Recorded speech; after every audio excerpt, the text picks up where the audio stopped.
Well, I goofed that time on her up. Yeah, 5 seconds left. Oh, well. What's up, everyone? Welcome to episode 228 of the Fight Library podcast. If you listen to this after the fact, anyone listens to this after the fact, we do a live show now. This is my thing on Sundays, I think. I'm trying it at night, kind of figuring out the right times and stuff. But yeah, anyways, I'm your host, Blaine Henry, and today we are talking UFC Vegas to 47. I don't know how to make 7 with one hand. Sean Strickland versus Jack Hermansson. Holy crap, that was boring. So for anybody listening live to this podcast will do the whole show first. I'll do some questions afterwards, and it'll be a good time. I hope it'll be a good time, at least. I mean, come on. So yeah, let's go ahead and dive into this card. Sean Strickland versus... Wait, I'm not diving into this card. I'm getting ahead of myself, actually. Yeah, so... Patreon, I got that, but we're going to talk about my Twitter first. Blaine Henry TFL on Twitter. If you're watching on Twitter, thank you very much for tuning in. Blaine Henry TFL on Twitter, Fight Library everywhere else. That's where you can get at me, DM me, message me, tell me how much you love me or the fights and all that. And if you are wanting to support the podcast even more, Patreon, like I mentioned earlier, $5 a month gets you access to everything. First of all, I want to give a shout out to my 2 new patrons, Collie and Gary F. I don't like Gary at all, but he's giving me his money every month. So, I like you now, Gary. Just kidding, bro. Gary's been on the podcast before. We kind of give each other a hard time. So anyways, now let's get into this show, or to this podcast, because it was an interesting night of fights. And when I say interesting, there were some cool fights on the card. But the main event, which we're going to talk about first, was boring as hell. Yeah, I mean, Sean Strickland, he talks a big game, and Jack Hermansson came out and he fought completely odd, but he lost. He got beat up, and it was a very jab heavy performance on Sean Strickland's part, and he went in there and got the job done, but it was just boring, man. I said it on my my TikTok feed that Sean Strickland, I can't remember a single fight he's been in. And then I followed up with it and said, I still can't remember a single Sean Strickland fight he's been in. And I just watched him fight. Yeah, it was the weirdest thing. Sean kind of got in there. He knows his range well. And you can tell that by watching him fight. He knows and he understands range quickly. Especially with Jack's looping punches. He understands that a quickest way is to a target is a straight line. Jack Hermansson is throwing big looping punches. Sean Strickland is showing straight punches. What's going to get there first? The straight punches every single time. But yeah, he did a good job. Hermansson came out and he kind of showed some leg kicks and stuff, and Sean picked up on that pretty quick. Now I give a lot of people a hard time about not checking leg kicks, especially MMA fighters. You know, you see it a lot in Thai boxing. I mean, you can't throw a naked leg kick. But Jack Hermansson was throwing naked leg kicks, caught Sean Strickland. I'm like, oh, this could be a game changer. Changes how he moves and stuff. It'll help him eat up the lead leg and get the takedown. Yeah. So it was a very weird fight because, like, Strickland, he caught that. He saw that, you know. And, you know, he's a good fighter. And I was impressed by what he did. And Bruce Bobtrotter's on here on YouTube, and he's talking about Sean Strickland's next fight needs to be with his own demons, bro. What a basket case. His next fight needs to be with his own persona in a shrink's office. Sean Basket Case Strickland is bad for the sport. Yeah, he said a lot of bad things. I didn't listen to the post-fight press conference, but I got highlights sent to me of him going in on John Morgan being overweight, which was not really cool. He is mental, but before he does that, I want to see him fight Marvin Vettori, even though they're friends, because that lead-up would be absolutely insanity, because both of those guys, they got problems. But back to his fight, man, like, Strickland really did a good job of knowing his distance, keeping with the jab, and there's this thing in boxing called the 45-degree, not 45-degree, but the triangle theory, and what that is is basically you want to get out of the line of fire while being able to land shots at a 45-degree angle. Instead of being straight on, you're coming at this angle right here. Boom. That way he can't hit you straight on with all his power, and you can land some good shots that are open and clean. Strickland did that all night. It really drove me nuts because like he's good. Like he's got skills to be very good, a very good fighter. He's just slow. And when I say slow, I don't mean like his jabs are slow. His jabs are fast and crisp, but he's boring. Good God, Strickland's boring. And let's not even begin to talk about let's begin to talk about actually how bad Jack Hermansson fought. Dude's throwing looping punches, hands down, just getting jabbed up. Like, bro, your coaches need to tell you, hey, he's jabbing. Feint a jab, shoot for the takedown. We know now Jack Hermansson's takedown defense takedown offense is not good at all. And we've seen that. If you're getting taken down by Jack Hermansson, Edmund Shabazian, you're a scrub, at least in the grappling department. Sean Strickland does have good takedown defense, though. Let's give him that. So, yeah, I liked what I saw out of Strickland as a decent fighter, but I didn't like the type of fight he put on that fight. And I'm not going to spend a lot of time talking about it because it was really boring. And, yeah, I just need to see him and Vettori fight next. That's the fight. Imagine Strickland saying some stuff like Hermansson's nickname, Bruce over on YouTube again is saying, Hermansson's nickname now needs to be changed to Jack the Joke Hermansson and remove the R. I think it's an accurate nickname now. Jack the Joke Hermansson. Bruce, that's it. Dude should probably be fighting in women's MMA organization. He might be competitive there, but he probably couldn't get the takedown. He would not be able to take down Gabby Garcia. Not at all. Oh man, Bruce, yeah, you're absolutely right. But I'm gonna move on because I can't talk about Jack Hermansson all day. Him and all day. I'm gonna move down the card to Nick Maximov versus Punahele Soriano, and Punahele came in as kind of the power striker, and I kind of agree with that. He kind of goes in there and bangs, but Nick is a wrestler. He's a Diaz bro, or a friend of the family, I should say. He's not really Diaz bro, but when you hear him talk, you're like, oh my God, he's straight out of Stockton. So Diaz comes in, Maximov comes in. He's getting beat up around the place, and then all of a sudden he gets the takedown, and that's kind of the moral of the entire fight was the takedown of Nick Maximov. He does a good job of not just shooting for a takedown, but continuing his shot, right? So he keeps on fighting for this takedown. He keeps going out there to get it, and it's he fought well. Now, Punahele showed some really good scrambling abilities in this fight, and I was proud to see that of him, but he has a lot of work to do, and anybody that's going to be a good wrestler and chain wrestle like we saw with Nick Maximov is going to go out there and beat him. So, yeah, good fight. Next one on the card, I'm going to move down quick past this one because I want to talk about Shavkat Rakhmonov and Carlston Harris because Shavkat Rakhmonov is the future. He's the future. I said on my shorts feed and my TikTok and all that stuff that Maximov fights like this is Bruce, I'm sorry, like a little bit of a bitch.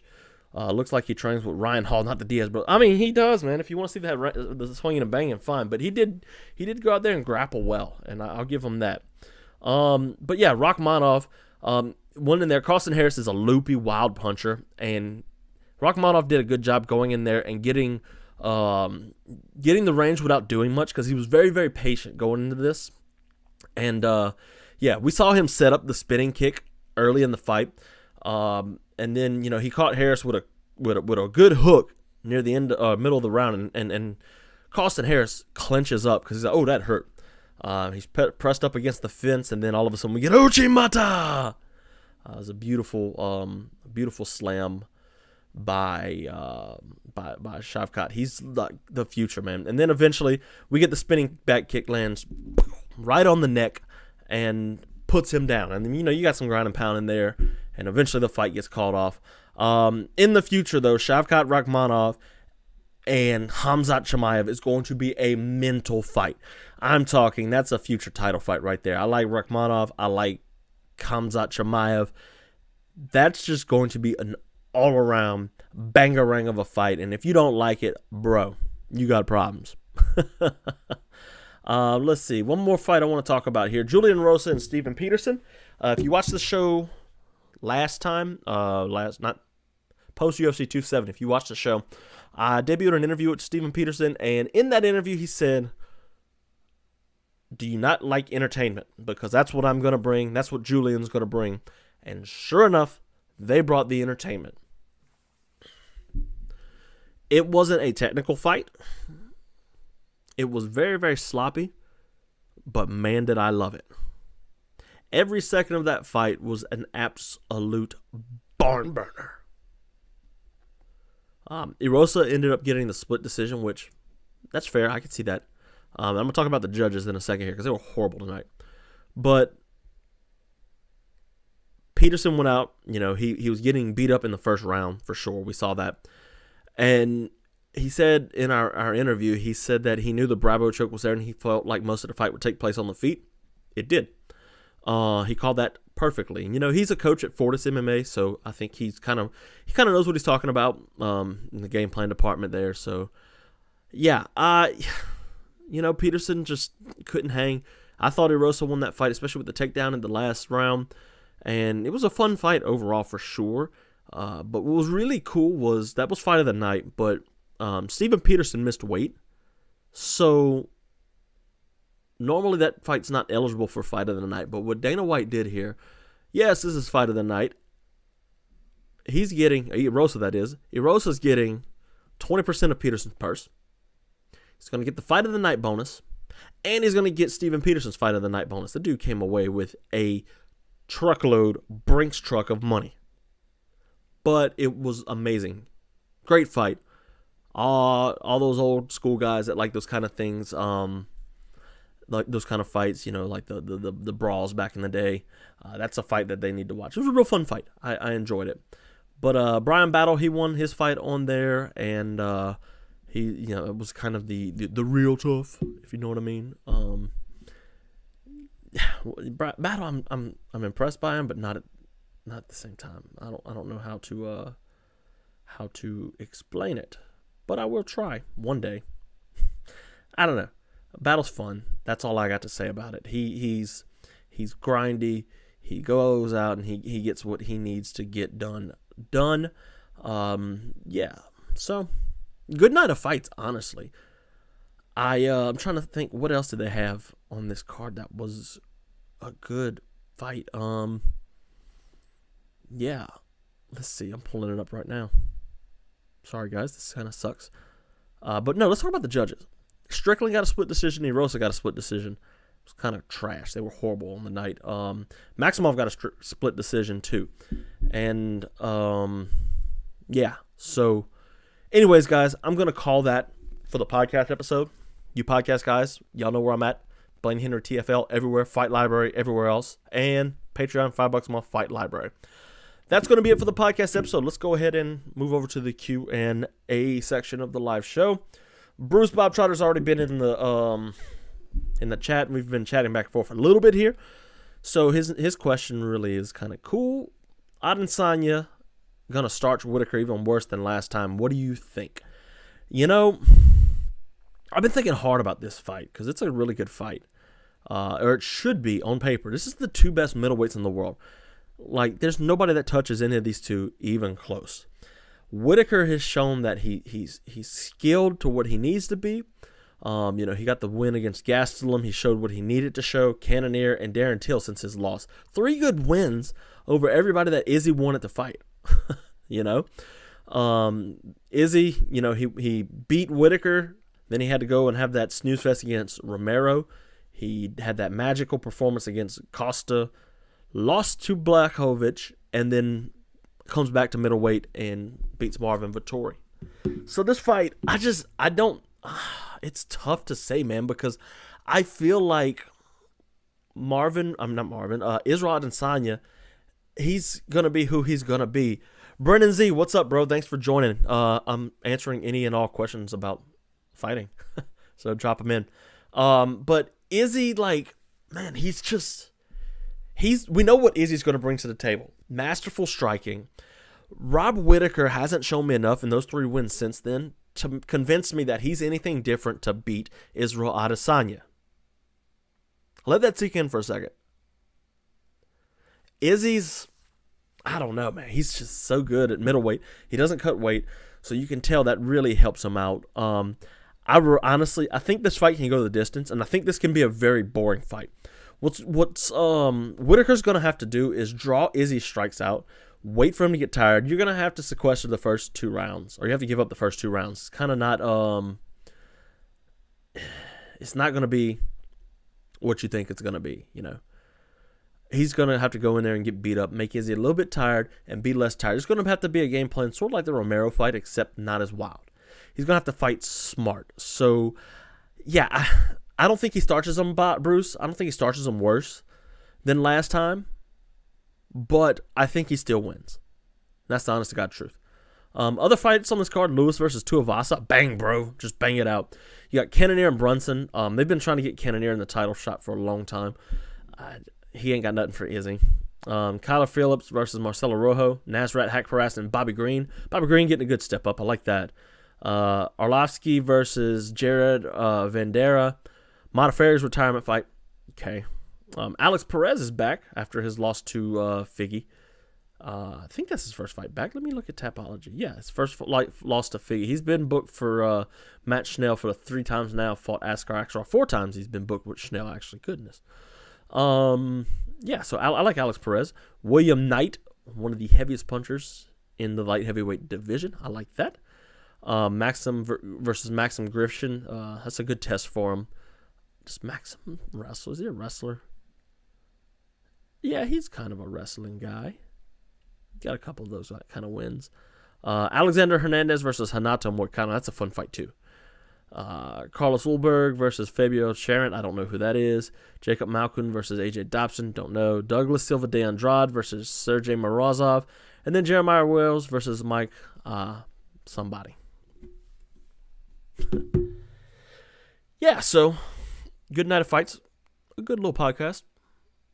Tune in next Sunday. I might do it again at this time. I have a couple people come in and talk to me about it. So, yeah, good night of fights. Let's convene after UFC 271 live show. Follow me everywhere. Subscribe, review, rate, whatever you're listening on. Do your thing. That's going to be it for today, guys. I'm out. Later.